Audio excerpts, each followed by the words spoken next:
Hello दोस्तों। सबसे पहले आपका स्वागत है पीवोट ट्रेडिंग में। आज की जो क्लास है वो बहुत इंपॉर्टेंट होने वाली है, क्योंकि आज हम कुछ ऐसा डिस्कशन करेंगे जो कि एक स्विंग ट्रेडर के लिए बहुत ही ज़रूरी है। हम क्या डिस्कशन करने वाले हैं? हम ये डिस्कशन करेंगे कि किस तरीके से हमको स्विंग ट्रेडिंग के लिए स्टॉक्स का सिलेक्शन करना है और किस तरीके से हम इंस्टीट्यूशनल स्ट्रैटेजी के साथ उन स्टॉक्स को देख के अपनी पोजीशन को होल्ड कर सकते हैं, ताकि आने वाले टाइम में हम उस पर एक डिसेंट रिटर्न जनरेट कर सकें।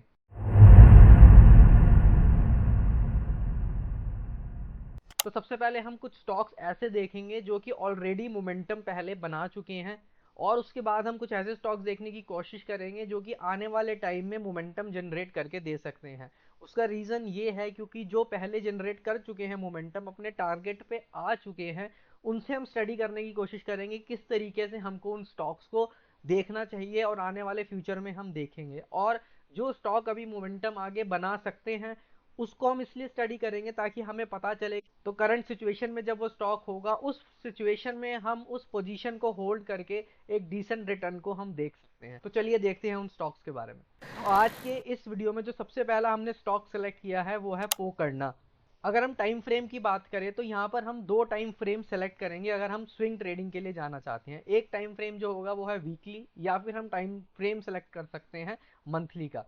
तो ये मंथली का टाइम फ्रेम है और यहाँ पर ये वीकली का टाइम फ्रेम है। अभी मैंने वीकली का टाइम फ्रेम सेलेक्ट किया हुआ है। हम अगर इस चार्ट को देखें तो इस एरिया के बाद से पोकर्ना का स्टॉक गिरता ही चला आ रहा है। आप देख सकते हैं ये यहाँ से लगातार गिर रहा है। कितने टाइम गिरा ये स्टॉक, एक बार इसको चेक करते हैं। ये फ्रॉम जनवरी 22 से लेकर अप्रैल 23, यानी अराउंड एक साल ये स्टॉक डाउन ट्रेंड में रहा। अगर हम डाउ थ्योरी की बात करें जो कि एक रिटेल ट्रेडर जिसको देखता है, तो यहाँ पर हम देख सकते हैं कि लोअर हाइज बना रहे हैं। यहाँ पर लोअर हाइज बन रहे हैं अलग अलग। अब जब इस एरिया में ये लोअर हाइज बना रहा है, स्टॉक नीचे गिर रहा है बार बार, तो ऐसा कौन ट्रेडर होगा जो यहाँ पर इन्वेस्ट करना चाहेगा? खासकर कि ऐसा कौन सा रिटेल ट्रेडर होगा जो अपने पैसे यहाँ पर लगाना चाहेगा उस स्टॉक पर जो कि एक साल से लगातार गिरता आ रहा है। लेकिन यहाँ पर अगर हम देखते हैं तो यहाँ पर एक बहुत बड़ी बड़ी कैंडल्स हमको वीकली टाइम फ्रेम पर दिखाई देती है। तो इसका मतलब ये है कि इस एरिया पे कोई ना कोई ऐसा है जो कि पैसा इन्वेस्ट कर रहा है, जो कि भर भर के स्टॉक्स को खरीद रहा है, इस शेयर को खरीद रहा है। उसको पता है कि इसकी डायरेक्शन चेंज होने वाली है, स्टॉक ऊपर जाने वाला है, और वो यहाँ पर इस स्टॉक पे बाइंग कर रहा है। और हमें क्या देखना है स्टॉक? तो सबसे पहले अगर हम यहाँ पर एक ट्रेंड लाइन ड्रॉ करते हैं तो हम देख सकते हैं यहाँ पर एक ट्रेंड लाइन ड्रॉ हो रही है। ठीक है, इस ट्रेंड लाइन का ब्रेकआउट कहाँ पर हो रहा है हमको ये चेक करना है। जर्नली हम देखें तो इस ट्रेंड लाइन का ब्रेकआउट इस एरिया के आसपास, इस कैंडल्स के आसपास कहीं ब्रेकआउट इस ट्रेंड लाइन का हो रहा है। तो जब ये ट्रेंड लाइन का ब्रेकआउट होता है वीकली टाइम फ्रेम पे, यानी बड़े टाइम फ्रेम पे, तो हमको ये समझना है कि अब ये चार्ट ऊपर जा सकता है, ये स्टॉक की डायरेक्शन चेंज हो रही है या चेंज होने वाली है आने वाले टाइम में, और ये स्टॉक ऊपर की तरफ मूवमेंट दे सकता है। इसके बाद अगर हम देखें यहाँ पर, तो ये स्टॉक करीब अराउंड अपने ऑल टाइम हाई के पास ही आ चुका है। कहाँ से? अपने बिल्कुल बॉटम से। ये उसका बॉटम था। यहाँ पर इंस्टीट्यूशंस ने खरीदना चालू करा, इस एरिया में उन्होंने पोजीशंस बनाई। इसके बाद स्टॉक ऑल टाइम हाई के अराउंड आ चुका है। अब इसमें यहाँ पर हमको क्या देखना है? हमको देखना है कि यहाँ पे ब्रेकआउट कब हो रहा है, कब ब्रेकआउट के आसपास कैंडल बन रही है, जैसे कि इस एरिया के आसपास। अब ये ब्रेकआउट के आसपास वीकली टाइम फ्रेम में कैंडल बन रही है, तो हमारे लिए स्टॉक बेस्ट है। तो सबसे पहला क्राइटेरिया इस स्टॉक को सेलेक्ट करने के लिए क्या होगा कि वीकली टाइम फ्रेम पे हमको या मंथली टाइम फ्रेम पे हमको चीज़ों को देखना है। स्टॉक गिर रहा होगा रेगुलर, बहुत साल से, एक साल से, 2 साल से, 6 महीने से वो स्टॉक गिर रहा होगा। उसके बाद एक ट्रेंड लाइन बन रही होगी और वो ट्रेंड लाइन का ब्रेकआउट कहीं ना कहीं हो रहा होगा, जैसे इस स्टॉक पे यहाँ पे हो रहा है। अब अगर हम यहाँ पर पोजीशन क्रिएट करते हैं तो आप देख सकते हैं ये स्टॉक जुलाई से लेके मई 24 तक भी साइडवेज रहा। तो इतना टाइम भी पेशेंस दे पाना किसी रिटेल ट्रेडर्स के कंट्रोल में नहीं है, वो जर्नली यहाँ से निकल जाएगा क्योंकि ये स्टॉक साइडवेज हो गया। लेकिन अगर आप बड़े टाइम फ्रेम को ट्रेड कर रहे हैं तो आपको पेशेंस रखना है, आपको रुकना है उस स्टॉक में, क्योंकि वो ज़रूर 2 या 6 महीने ले सकता है लेकिन वो अपने टारगेट पे चला जाएगा। इसी तरीके से ये स्टॉक भी कुछ टाइम लेने के बाद अपने टारगेट पे चला गया। कई बार ऐसा होता है कि स्टॉक 1 महीना या 2 महीने के अंदर ही टारगेट दे देता है, या कभी कभी 1-2 हफ्ते में भी टारगेट दे देता है। लेकिन कभी ऐसा हो जाता है कि वो स्टॉक ज़्यादा टाइम के लिए रुक जाता है, तो करीब 6 मंथ्स भी लग सकते हैं हमको अपना टारगेट अचीव करने में। और यहाँ पर उसके बाद आप देख सकते हैं ये स्टॉक की डायरेक्शन चेंज हो गई और ये ऊपर की तरफ जाने लगा और ऑल टाइम हाई के पास चला गया। तो चलिए अब दूसरे स्टॉक की बात करते हैं। इसको भी हम उसी तरीके से स्टडी करेंगे जिस तरीके से हमने पोकरना को स्टडी किया। इस स्टॉक का नाम है जेके पेपर। इसको अगर हम वीकली टाइम फ्रेम पे लगाते हैं, तो वीकली टाइम फ्रेम अगर हम देखें यहाँ पे, तो हम यहाँ पे अगर देखें तो यहाँ पर भी कहीं एक ट्रेंड लाइन बन रही थी, है ना।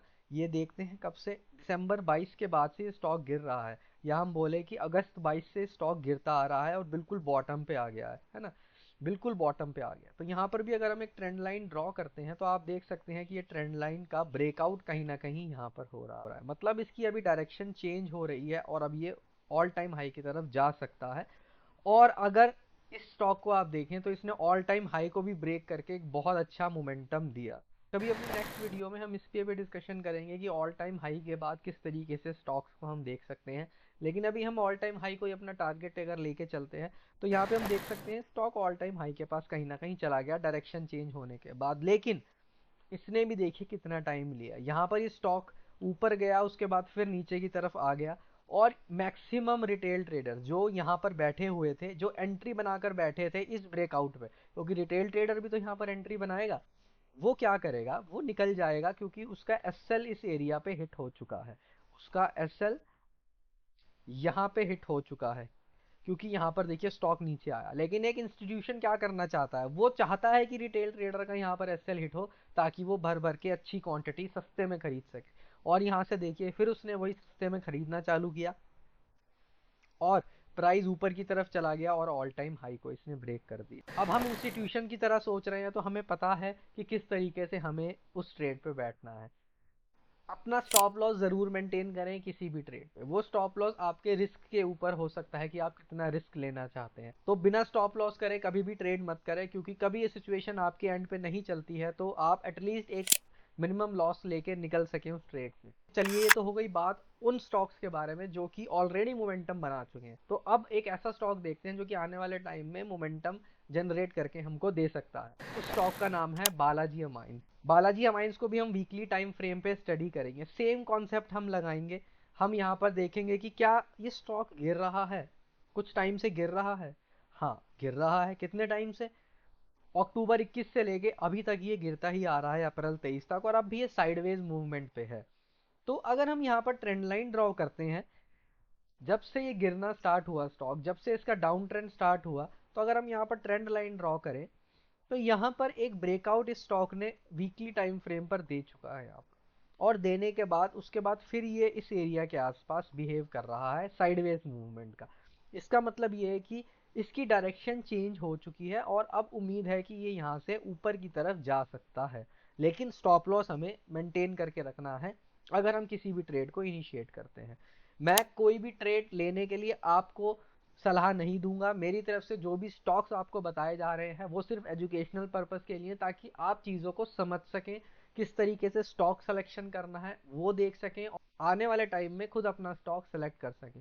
मेरे बताए हुए किसी भी स्टॉक में आपको ट्रेड नहीं करना है, सिर्फ आपको समझना है और चार्ट को देख के सीखना है। तो यहाँ पर आप देख सकते हैं ट्रेंड लाइन का ब्रेकआउट हुआ, उसके बाद ये साइडवेज हुआ। अब यहाँ पर क्या होगा, रिटेल ट्रेडर का पेशेंस जो है वो हार जाएगा, यानी वो पेशेंस अपना खत्म कर लेंगे और यहाँ से वो अपना एग्जिट कर लेंगे। लेकिन इंस्टीट्यूशन क्या करेगा, वो चाहता है कि आपका पेशेंस खत्म हो, आप एग्जिट करें और यहाँ पर लिक्विडिटी क्रिएट हो। जितनी यहाँ पर लिक्विडिटी क्रिएट होगी उतनी उसको बाइंग की अपॉर्चुनिटी मिलेगी इंस्टीट्यूशन को।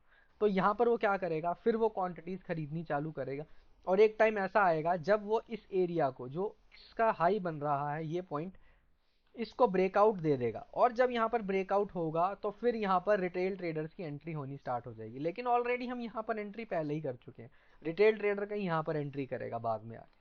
फिर वो स्टॉक धीरे धीरे धीरे अपने डायरेक्शन की तरफ जाएगा और ऊपर की तरफ मूवमेंट करेगा। तो ये एक स्टॉक था ऐसा जो कि अभी मूवमेंट नहीं दी है, जिसने आने वाले टाइम में उम्मीद है कि मूवमेंट दे सकता है। और पहले हमने 2 स्टॉक्स देखे जो ऑलरेडी मूवमेंट दे चुके हैं। तो अगर आप स्विंग ट्रेडिंग करना चाहते हैं तो इस तरीके से आप अपने स्टॉक को सेलेक्ट कर सकते हैं। होप आपको मेरी बनाई हुई वीडियो अच्छी लगी होगी और आपको कुछ ना कुछ सीखने को ज़रूर मिला होगा। अगर मिला तो प्लीज़ लाइक और शेयर कर दीजिएगा वीडियो को, क्योंकि अगर आप सपोर्ट करते हैं तो मेरा चैनल और ग्रो कर सकता है। और मैं चाहता हूं कि आप इस चीज़ के लिए मेरे को सपोर्ट करें ताकि मैं और अच्छा कंटेंट आप लोगों को दे सकूं। और अगर आपका कोई ऐसा फ्रेंड है जो कि अभी भी लॉस में है और चीज़ों को सीखना चाहता है तो उसके साथ भी आप मेरी वीडियो को शेयर कर सकते हैं, ताकि वो भी चीज़ों को सीख के खुद से ट्रेड कर सके। तो चलिए मिलते हैं फिर आपको नेक्स्ट वीडियो में। उस वीडियो में कुछ और नया सीखेंगे इंस्टीट्यूशंस के बारे में, और कुछ नया सीखेंगे किस तरीके से हम ट्रेड कर सकते हैं। Thank you for watching pivot trading.